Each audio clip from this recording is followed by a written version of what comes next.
The business of the journalist is to destroy truth, to lie outright, to pervert, to vilify, to fawn at the feet of the mammon, and to sell his country and his race for his daily bread. We are the tools and vassals of rich men behind the scenes. We are the jumping jacks. They pull the strings and we dance. Our talents, our possibilities, and our lives are all the property of other men. We are intellectual prostitutes.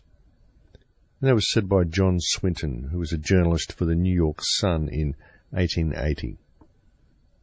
Welcome to Surviving the Matrix, ladies and gentlemen. My name is Maxwell Egan.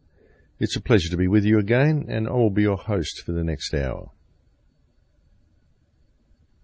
Now, in the social and political climate of the 21st century, humanity is truly facing some very great challenges. Many of them made all the more difficult due to the fact that they are challenges that go mostly unnoticed by the vast majority of human beings. The vast majority of people in the world today only perceive the world the way it appears to them on the surface. However, the real truth is that the world we live in today is actually a very different beast to that which most people perceive it to be. Because just below the surface of everyday life, beneath the social and political distractions of the reality that is offered to the masses via their television set, there exists another world. The world that most people see on the surface is simply a facade. It's an illusionary reality where nothing is what it seems. It's a world where our social system is designed to foster division. Our education system is designed to conceal knowledge. Our health system is designed to create sickness. Our financial system is designed to steal wealth. Our community is designed to create disunity. And our very civilization is itself wholly uncivilized. We live in a world where, in fact, 2% of the population controls 98% of the global resources, while the other 98% of the people are left to compete against each other in order to gain some small fraction of the other 2% that is left of them in order to support their lives and support their families. In fact, the world that we live in today is so disjointed and so out of balance that the most amazing part of all is that there are actually people out there who just cannot seem to see it. But this is because the systems of control that have been put in place to blind people to the true realities of our world have been very cleverly and very meticulously constructed. Our education system, for example, which is designed not to educate but simply to indoctrinate, it's more of an indoctrination system. Critical thinking is virtually outlawed. Students are trained to simply regurgitate what is in books. And there's very little investigation into these facts, and those who can regurgitate books on command, and the more word for word the better, then these are the ones who are considered to be successful, and these are the ones who go on to populate our legal systems and our political systems, and those who hold the social infrastructure together. And all of these people have been indoctrinated into thinking in a certain way. If you are a critical thinker, if you do think outside the box, if you are artistic, if you are creative, then all of those emotions get repressed in school. You're considered a misfit and you simply don't make the grade. And so you are never really able to obtain any type of position in life where you might be someone who will be able to rock the boat or affect the system in a manner that would bring about positive change. See, it's a very clever system of indoctrination that we've got here. And then there's the social system, and of course the fact that most ordinary people who then go out into the world, the ones who don't become leaders and simply go out into the world, they're always kept in a position where they have to pay to be alive. For every moment that they're alive, they have to pay to live in the country that they were born in, which is a completely ridiculous concept in itself. But they're all trained to think that this is normal. Well, yes, of course, you have to work. If you don't work, you never get anywhere. But why do you have to work, folks? Why do you have to work and collect paper in order to pay to live in the country you were born in? I mean, it doesn't really make a great deal of sense. But people just think it's this natural thing. Oh, you have to work. Well, I can't understand that. unless you're working building your house or working in the garden growing your own food or hunting or doing whatever it is that you keep your family alive with to sustain yourself, then why do you have to work? I mean, sure, if people want to work, if they want to invent things, if they want to grow things, if they want to do things, if they want to work with other people building structures or whatever, I mean, sure, do it. Do whatever you want to do. But you shouldn't be in a position where you have to. Nobody in society, nobody in the world should be in a position where if they don't work and collect paper, then they can't live. They have no home, they have no food, they have no shelter, they have no land, they have nothing if they do not work to collect paper. It's ridiculous, folks. It's absolutely ridiculous. Every person that's born on the planet should be given at least something. They should be given a block of land somewhere with which to grow their garden, grow their food. And even if it's not arable land, folks, that's not a problem. We have the technology to turn all land into arable land. And as I've pointed out to people in some of my films, you could actually give everybody a quarter-acre block of land and fit them in an area less than the size of Australia. And each person would have a quarter-acre block, folks. They could all put in permaculture gardens and grow more than their own supply of food and be free to live their lives. You can grow enough food on a quarter-acre block to feed a large number of people, folks. And if everybody was doing it, we'd be fine. Of course, it is getting harder to grow food. As we can see, the psychopaths in the FDA have confiscated raw cheese from another family, this time in Washington State. These people, folks, these are the people who have virtually brought cancer to the world. Well, at least the massive increase in cancer that we've seen in recent decades can be attributed to the FDA. They are saying that raw cheese and wholesome food is now illegal. My question is to Homeland Security. Homeland Security, if you're listening to this, why aren't you going and arresting the scumbags in the FDA for confiscating raw food from people when it is the FDA who has promoted the distribution of chemical food and has used chemical fungicides and all sorts of neurotoxins and stuff on food for years and basically paved the way for autism, Alzheimer's, cancer, and all sorts of other wonderful additions to the human consciousness? Why don't the people from Homeland Security actually do their job and secure the homeland by going and addressing the FDA? I mean, I can dream, but wouldn't it be wonderful, folks?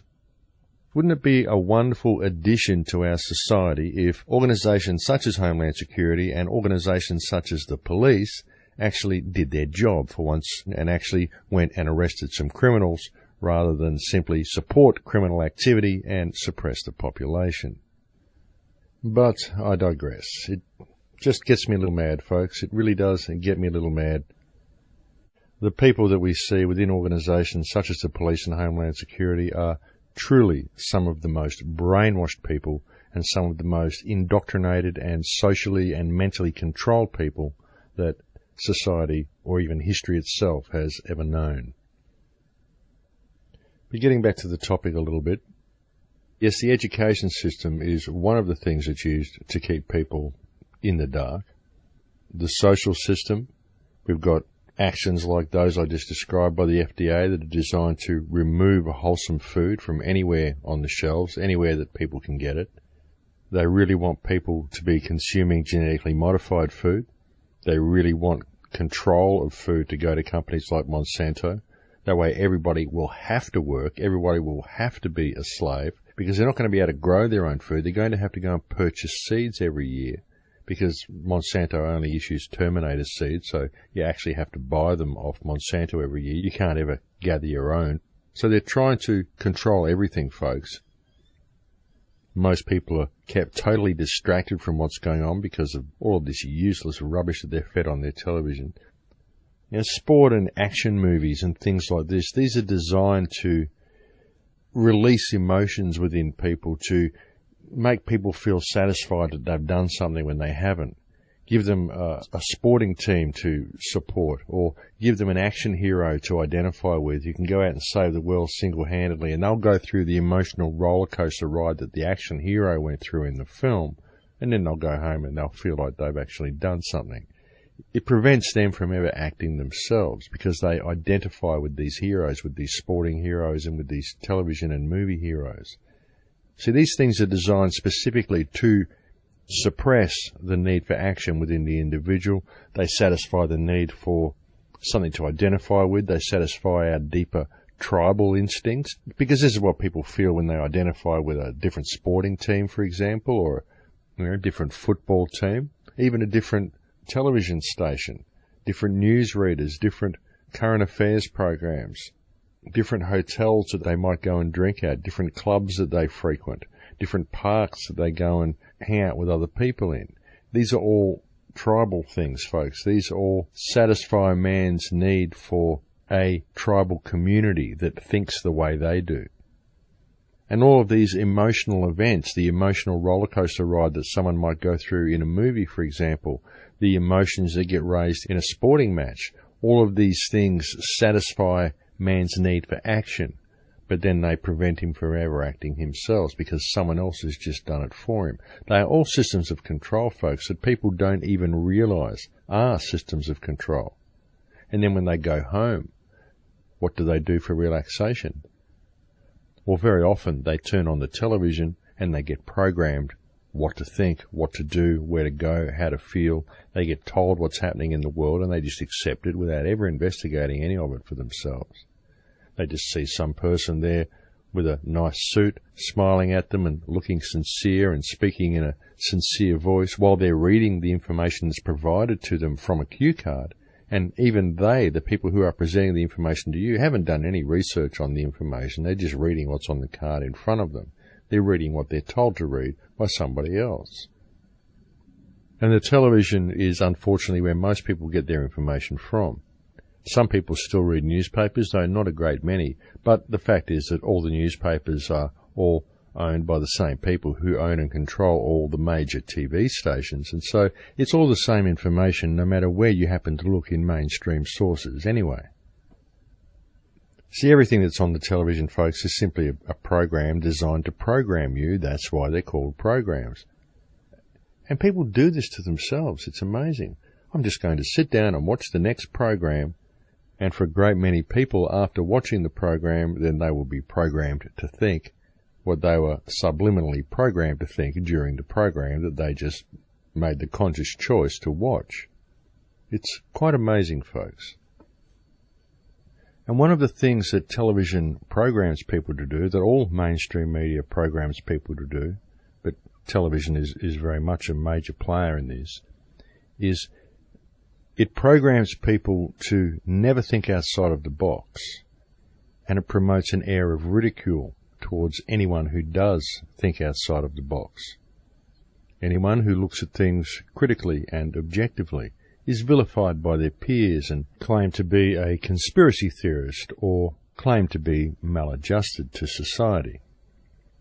And if they don't readily conform to the views of the government and to the views of those who do think inside the box, they are very often also perceived as a possible threat, a possible terrorist, someone to be scared of, someone to report to the authorities. Because as a society, we have also been very much persuaded into thinking from a perspective of fear and of seeing everything that may be a little different or think a little different to the way we do as a possible threat. And this is a very effective way of eliminating any critical thinking and eliminating any questioning of the unbridled authority that our governments are now beginning to visibly implement across the whole social and political spectrum in all Western countries. These systems of control are becoming incredibly apparent and very in your face in a great many different directions. We're seeing, as I mentioned earlier, the control of food.